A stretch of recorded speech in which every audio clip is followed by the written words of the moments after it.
Eat your heart out, Nintendo. I'm playing with power now. I hooked up, this is the ground, and these are 4 different inputs that I hooked up to a mouse that I ripped apart. And right now I'm going to play bits and bops with it. This is left click, this is right click, this is middle mouse wheel, and this one is the mystery button, which is actually just scroll wheel up. I haven't fixed it yet. Enough chat, here we go. You ready for this? Epic gameplay skills.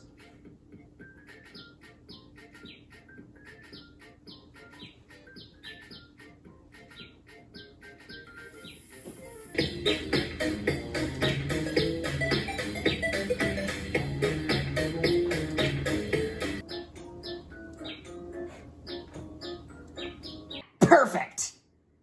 Okay, so you have the battery here. So this is a prototype. So you're going to reconfigure this with a case or something.